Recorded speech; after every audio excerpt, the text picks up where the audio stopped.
Welcome, traveler. Tonight, we drift far from Earth into cold metal corridors where alarms scream and air itself becomes the enemy. A war-raised Terran cadet, Kael, is trapped on a shattered academy station as debris storms tear the hull apart. Oxygen runs thin, gravity fails, and every choice costs someone else a chance to live. This is not just survival. It is a question of who we choose to be when fear is louder than hope. Stay with us and hold your breath. The alarm didn't sound like a bell. It screamed, a tearing, metallic howl ripped through the station as the corridor light snapped from white to blood red.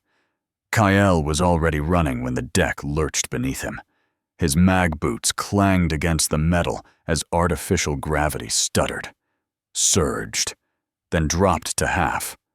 Ahead, the observation ring split open like a wound, a jagged seam glowing with escaping air. Papers, tools, a floating data slate, all ripped past him in a white torrent, sucked toward the widening breach. His visor flashed warnings. Pressure loss, radiation spike, structural failure. Lyra sealed his helmet a fraction before the air vanished. Frost blooming across the glass. Alien cadets clawed at railings, eyes wide, voices lost in vacuum. Kael locked his exoskeleton to assisted mode and pushed forward into the storm of debris. Every step a fight against the pull of space itself. Kael's breath thundered loud inside his helmet, each inhale dry and mechanical as suit regulators struggled to keep pace. Frost spiderwebbed across the edges of his visor where the last traces of atmosphere had flash-frozen. The corridor ahead was no longer a hallway, but a wind tunnel of death. Loose cables whipping like live snakes. Gravity flickered again, slamming him sideways into the bulkhead before the mag boots caught. Lyra's voice cut through the static in his skull. Calm. Surgical. Oxygen stable. Heart rate elevated. Do not sprint. He ignored the last part. 20 meters ahead. 3 cadets clung to a handrail. Limbs tangled. One helmet cracked and leaking a ghostly mist. Their eyes locked on him. Hope and terror fused into something raw. Kael pushed off the wall and moved toward them, the vacuum pulling harder with every step, the station trying to spit them all into the stars. The pull toward the breach grew savage, a constant hand dragging at Kael's back. Warning icons crawled across his visor. Suit strain. Power drain. Micro-fractures forming along the corridor spine. He reached the cluster of cadets just as another shockwave shuddered through the ring. One of them, a slender, antlered Era, had both arms wrapped around the railing, knuckles pale under fur. The one with the cracked helmet trembled, visor fogging from the inside. Lyra projected a route overlay toward an intact bulkhead behind him. If you retreat now, survival probability rises to 62%, she said quietly. The number hung there. Cold. Kael looked past them toward safety, then back into 3 pairs of alien eyes. He clipped a tether to the railing and locked it to his suit. Then we don't retreat, he said, and pulled them closer, choosing weight over odds. Beyond the fractured ring, space itself looked wrong. The gas giant below churned like a wounded god, its storms throwing lightning across continents of cloud. And between the Academy station and that swirling abyss drifted a new constellation of fire. Debris. Thousands of glowing fragments, metal and crystal and shattered hull, burned in unstable orbits, each one a bullet moving at orbital speed. Kael dragged the cadets behind a half-sealed maintenance hatch just as a section of outer plating was struck. The impact flashed white through the corridor seams, and a deep, bone-shaking clang rolled through the structure. Lyra overlaid trajectories across his vision, red lines crisscrossing like a web of death. Debris density increasing, outer arrays compromised. This station is inside a kinetic storm. Another strike followed, closer, and somewhere in the dark. Something large tore free and began to fall toward them. The maintenance hatch sealed with a grinding shriek, cutting off the pull of vacuum. But the air inside was wrong. Kael's filters adjusted instantly. The cadets behind him began to choke. The Era's chest heaved too fast, antlers scraping the bulkhead as panic set in.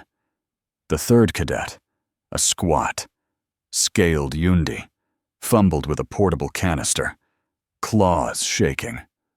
Lyra flashed atmospheric composition across Kael's visor. Oxygen dropping, nitrogen spike, trace toxins from ruptured biolabs bleeding into circulation. Their species tolerances differ. Equal air is not equal survival, she said. Kael ripped an auxiliary line from his suit and split the feed, forcing stabilized mix into the Era's mask seal. The Yundi shoved the canister toward the cracked helmet, hands colliding in frantic cooperation. 3 different lungs, 1 failing corridor. Kael watched the gauge tick down. Knowing every breath he shared shortened his own. Emergency lights ended at the next junction, swallowed by a corridor that looked carved out of shadow. Sector markers along the wall blinked dead, their glow strips cracked and leaking sparks that drifted like dying fireflies. Kael checked the overlay. This branch led toward residential rings. Mycelia's zone. Life sign pings were faint, scattered, some already gone. Behind him, the cadets he'd helped were being guided toward a safer spine corridor by autodrones, their shapes shrinking into the red haze. Ahead was only black metal and drifting debris. Structural integrity 40%, Lyra warned. Power grid offline. Expect zero gravity and unknown hazards. Kael tightened his tether reel and stepped forward. Each push sent him gliding into darkness. Mag boots useless without current. Something brushed his shoulder, loose cabling. Or something else. His lamp cut a thin tunnel through the void, and at the far end, a door hung half open. Beyond it, the silence of a sector that had stopped breathing. Kael kicked off the last powered surface and drifted into the transit tube. A hollow cylinder stripped of air and light. His headlamp beam spun slowly with him, catching floating shards of paneling and frozen droplets that glittered like stars in a dead sky. Without atmosphere, every movement had to be deliberate. One wrong push could send him pinwheeling into a wall hard enough to crack his visor. Lyra fed micro-bursts to the suit thrusters, stabilizing his rotation. 300 meters to junction, she said. Thermal readings minimal. Expect cold soak risk. Frost crept along his gauntlets, joints stiffening as the metal around him radiated heat into space. Far behind, another impact tremor rippled through the tube, a silent quake that made the debris shift. Kael extended a gloved hand, caught a passing cable, and reeled himself forward, moving through the vacuum artery toward the dark heart of the station. The tube spat Kael into a junction where gravity had lost its mind. One wall pulled downward. The opposite ceiling tugged sideways, and the floor did nothing at all.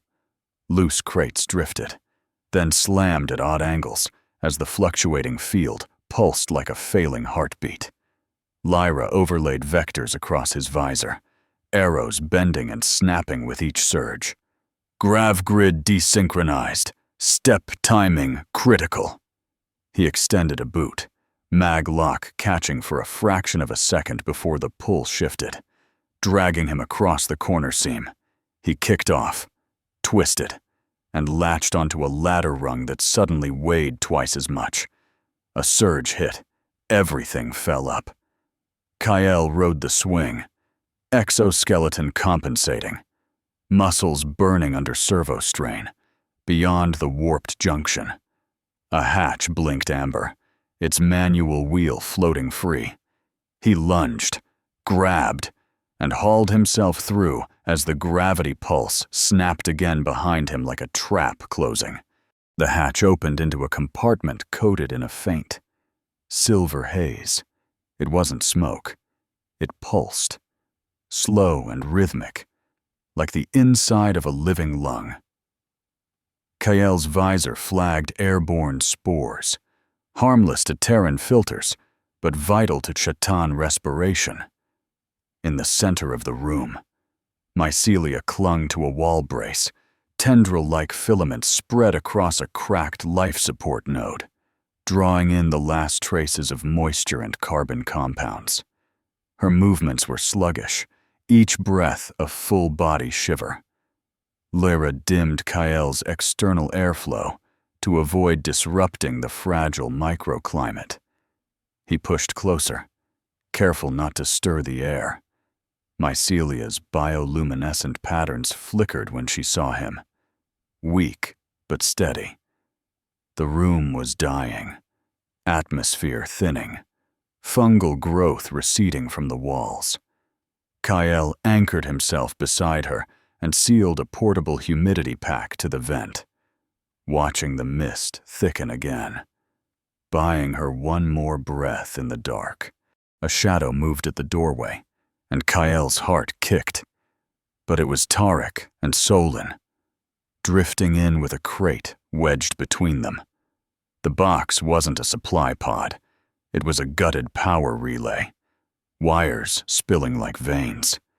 Tarek's hands were already moving, claws precise despite the tremor in his arms, stripping insulation with his teeth and splicing lines into a jury-rigged bus. Solon braced the housing against a wall strut and fed capacitors from a tool belt that had once held lab instruments. Lyra projected load tolerances over their work, numbers ticking down as they drew current from emergency lighting circuits. The humidity pack Kael had placed hummed louder as power trickled in.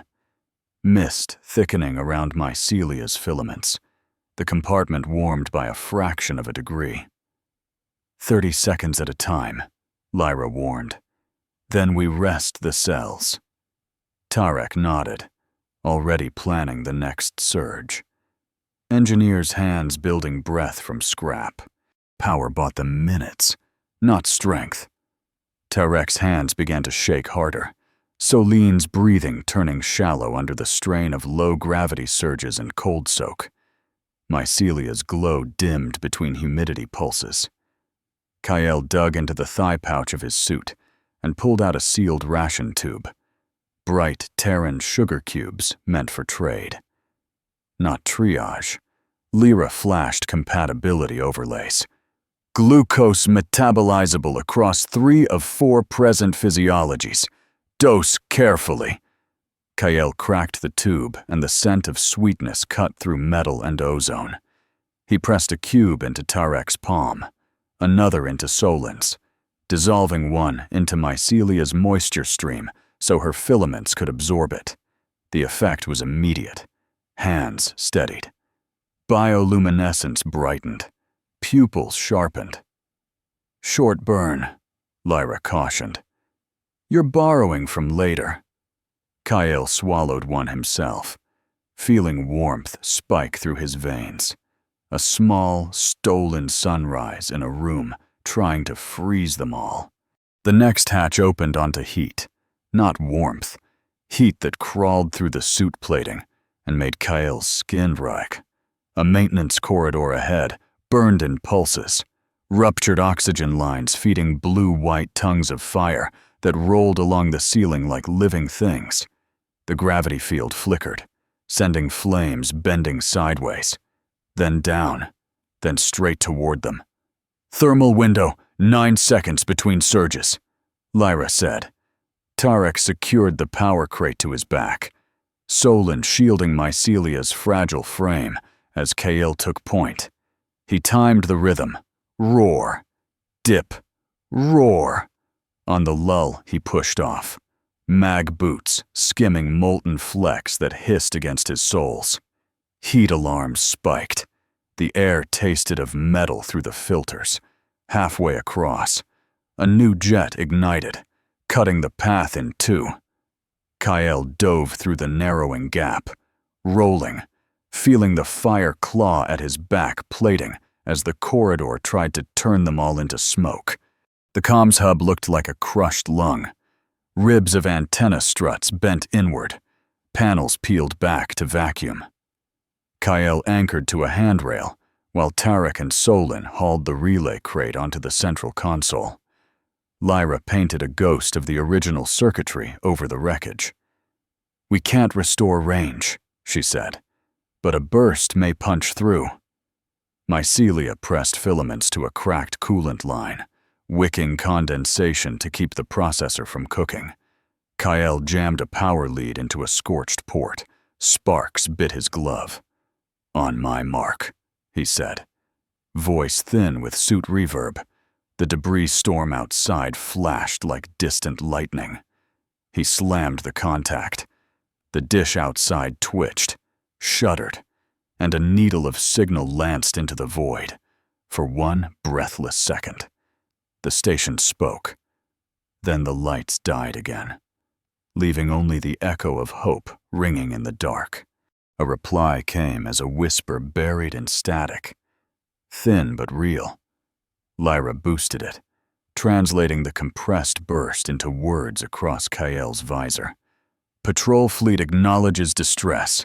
Debris, density extreme. Approach delayed. ETA, 3 hours. 3 hours." Kael looked around the gutted hub, sparks dripping from a torn conduit. Frost creeping back over failed seals. The power crate already cooling toward shutdown. Mycelia's glow pulsed weakly. Tarek slumped against the console, Solon's breath fogging inside a cracked mask liner.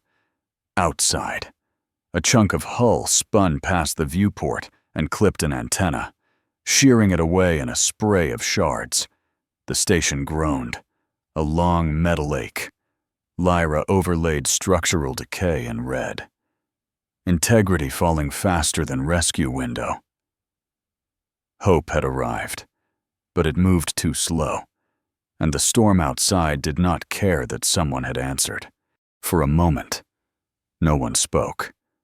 The word acknowledged lingered on every visor, bright as sunrise, and the room felt almost warmer. Tarek let out a breath that sounded like a laugh, shoulders sagging as if the fight had already ended. Solon leaned his head back against the console, eyes closing in relief. Even Mycelia's glow strengthened, filaments fluttering in the thin mist like leaves in weak wind. Kael felt it too, the dangerous softness that came when survival stopped being immediate and turned into waiting. Lyra dimmed the display, her voice low. Emotional spike detected. Remain alert, as if to answer. The station lurched, a deep shudder that knocked Tarek sideways. A support beam split with a sharp crack. Dust and frost drifted through the air. The hope in the room didn't vanish. It just became heavier, something they now had to carry while the station continued to die around them. Kael spotted them at the junction ahead, 4 silhouettes clustered around an emergency locker. Movements quick and guilty. The locker door hung open, and bright survival suits floated free like skins shed in a hurry.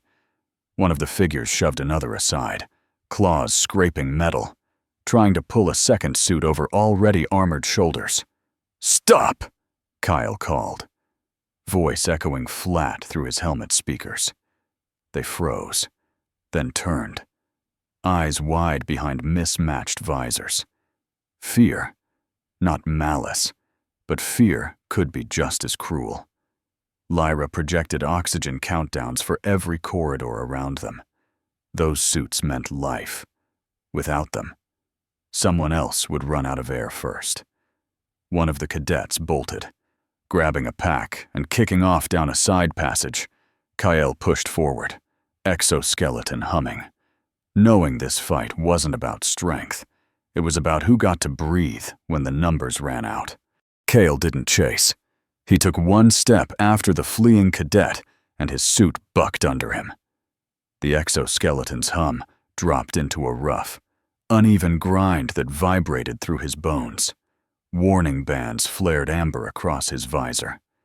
Actuator overheat. Servo desync. Power reserve. 18%. The extra load from shared air feeds, humidity packs, and constant assisted mode had pushed the system past civilian limits. He braced a hand on the wall as a joint locked mid-stride, knee refusing to bend until Lyra pulsed a corrective burst. "You are operating beyond tolerance," she said. "Continued strain risks total failure." Kael forced the leg forward anyway, feeling the suit's strength flicker under him like a dying heartbeat. Without it, every hatch would weigh too much, every push through vacuum too slow. He flexed his fingers, listening to the servos stutter, and kept moving while the machine that carried him toward survival began to fall apart. A new warning bled across Kael's visor in harsh violet. Ionizing radiation spike. The corridor ahead shimmered faintly, air itself glowing where a ruptured reactor conduit leaked invisible death into the passage. Paint peeled from the walls in slow curls, and the metal tasted wrong, even through sealed filters. Lyra dimmed external feeds, switching to hardened sensors. Exposure rising. Shields minimal. Tarek staggered, claws scraping for balance, while Solon tried to shield Mycelia's softer tissues with his own body. Kael forced his failing exoskeleton forward, servos whining, and dragged an emergency barrier panel from a wall recess. He slammed it into place between them and the glowing seam, reducing the radiation flood to a dull, murderous haze. The counter on his visor kept climbing anyway, numbers ticking like a countdown only he could see, as the station poisoned them with the slow burn of its own dying heart. The corridor gave way without warning. A soundless flash, a ripple through the metal, and the wall to their right peeled open like paper. Atmosphere, what little remained, ripped past them in a white blur.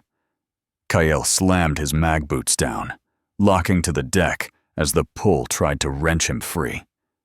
Tarek had been one step closer to the breach. His claws scraped sparks from the floor, body lifting, tools and wires streaming behind him like a comet tail. Solon lunged and caught his wrist for a heartbeat, muscles shaking. Then another shockwave tore through the structure. The grip broke. Tarek's eyes met Kael's through the visor.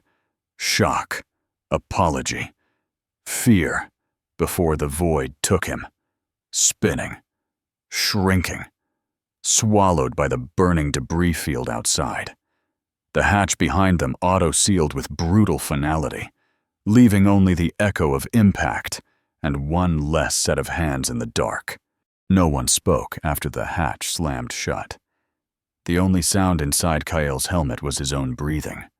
Loud, mechanical, counted by the system with ruthless precision. Oxygen, 41 minutes.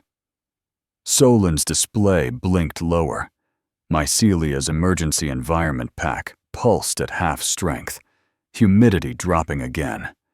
The loss of Tarek hung in the air, heavier than the radiation. Lyra shifted Kael's HUD to shared vitals. 3 life signs. 3 descending lines. Every exhale was a subtraction. Kael adjusted his regulator, lowering intake, fighting the instinct to gulp air. The corridor lights flickered, then dimmed to a sickly amber. shadows lengthening around the sealed hatch that had just erased a friend. Solin's breathing turned ragged, fogging his visor. Mycelia leaned closer to Kael, bioluminescence faint. The station wasn't killing them fast. It was counting them down. One breath at a time. A tremor rolled through the hull, deeper than the others. A slow grinding that vibrated up Kael's spine. Lyra's signal icon flickered, then stuttered. "Comms array integrity critical," she warned. Voice edged with static. The viewport at the end of the corridor flashed as something massive crossed it. An antenna spine. Torn free. Tumbling. A heartbeat later. Impact. The station shuddered hard enough to lift Kael off his boots. Lights went out. For a breathless instant, there was only darkness and the hiss of his own air. Then emergency glow strips crawled to life, dim and uneven. Lyra tried to relink to the relay hub. Nothing. "Distress beacon offline," she said quietly. On every visor. The tiny icon that meant someone out there knew they existed winked out. The storm outside raged on, indifferent, while inside the dying station, they were alone again. Kael slid into a maintenance shaft barely wide enough for his shoulders, metal pressing cold against his suit. He sealed the hatch behind him, shutting out the corridor where Solin and Mycelia waited in failing light. Inside. The air was still, thick with the scent of oil and old insulation. His headlamp reflected off pipes and cable bundles that looked like frozen veins, for the first time since the breach. There was no movement, no shouting, no impact, only the steady rasp of his own breath. Lyra dimmed non-essential alerts, leaving just the oxygen timer and suit integrity. 34 minutes. Kael closed his eyes for a second, helmet touching steel. The silence made space for everything he'd pushed aside. Tarek's spinning form, the glow fading from Mycelia's filaments, the numbers dropping, alone in the metal guts of the station.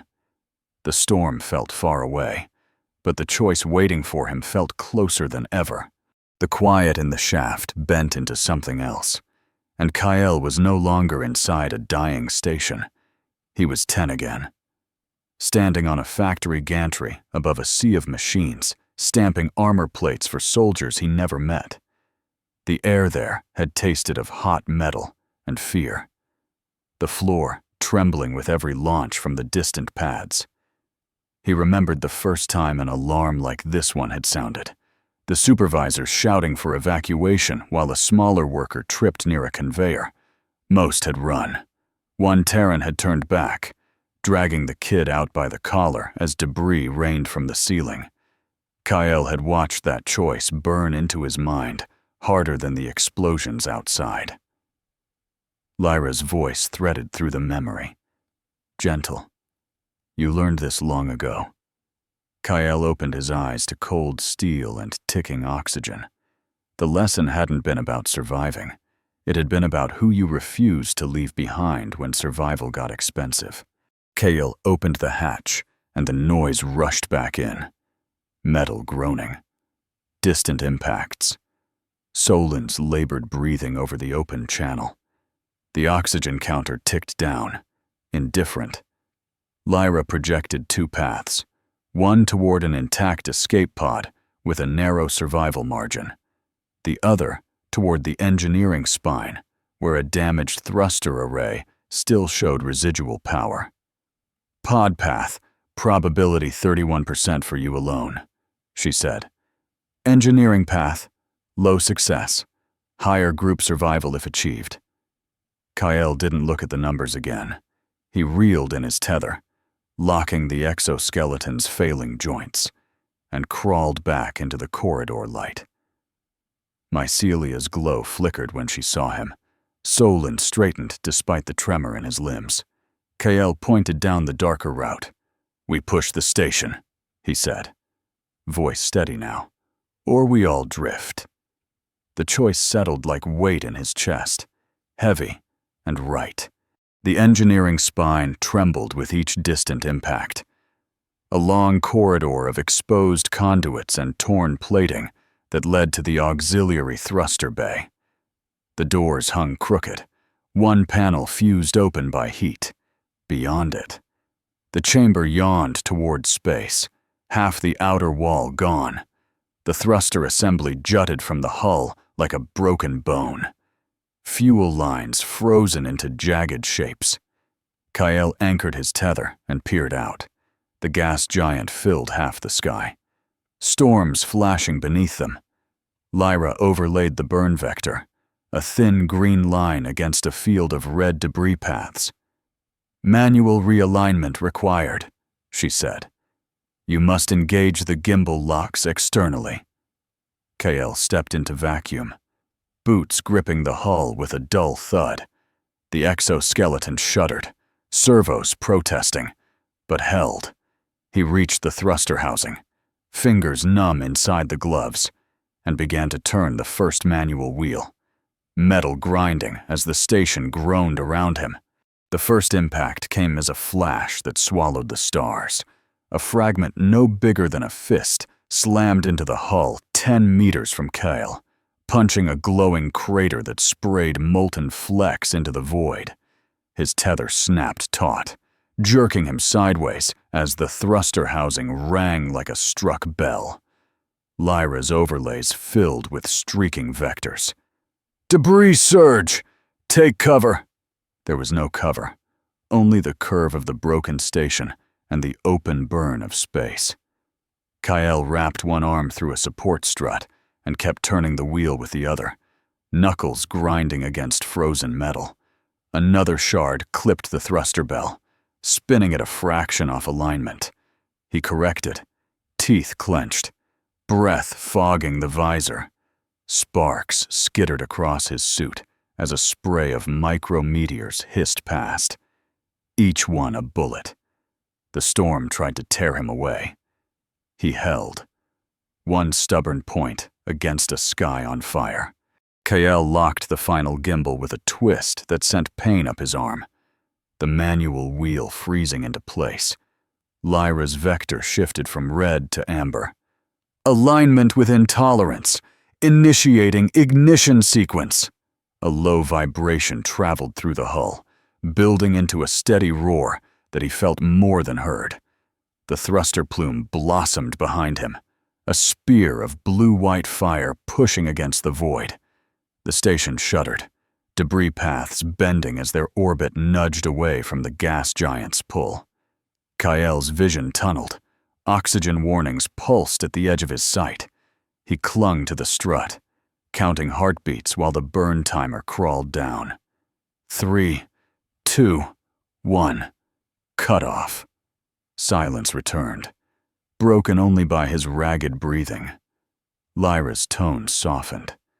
"Trajectory stabilized." Kael tried to answer, but the world tilted. Stars smearing as darkness rushed in and took him. Cold hands pulled him back before the darkness could settle. Kael's eyes opened to white light and the hollow hum of a pressurized chamber. The rescue bay smelled of antiseptic and hot metal, a clean scent that felt unreal after smoke and frost. Medics in sealed suits moved around him, cutting away scorched plating from his exoskeleton. His visor lifted and air, real air, washed across his face. For a second, he didn't breathe, expecting alarms. None came. Beyond the medics, through the open bay door, he saw the broken Academy station drifting, scarred but holding orbit. Shapes moved on stretchers nearby. Solin's scaled arm, Mycelia's faint bioluminescence under a thermal blanket. Lyra's voice returned, quieter than ever. "You are safe." Kael let out a breath that shook. The first one not counted, not rationed, just air filling lungs that had nearly forgotten how. Kael sat on the edge of the med cradle while technicians worked around him, their movements efficient, almost gentle. across the bay.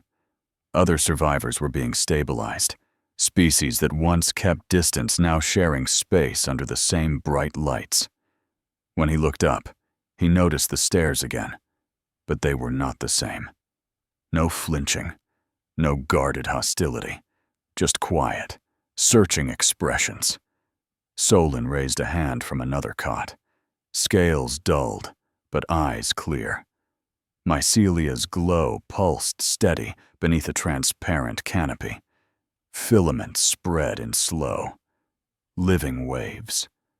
A young cadet Kael barely recognized gave a small nod of respect before turning away. Wordless acknowledgement passed between them all. The stories they'd been told about Terrans, about savagery and war, had collided with what they had seen in the dark corridors. Kael felt the weight of those gazes, heavier than fear had been, and understood something had shifted that would not shift back.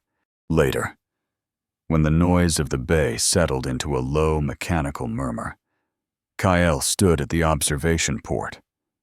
The Academy station drifted beyond the glass, hull torn open in places, whole rings dark, yet still holding its fragile orbit.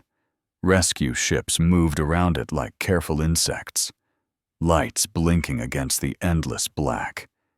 His exoskeleton lay on a rack behind him, panels cracked, joints scorched. No longer the silent strength that had carried him through fire and vacuum. His muscles ached without it, every breath still feeling like something borrowed. He thought of Tarek, of the moment the void took him, and the empty space that remained. Survival had not come clean. It had come with names, with weight. Kael pressed a hand to the glass, watching his reflection over the scarred station, and understood that living meant carrying what had been lost. One breath after another.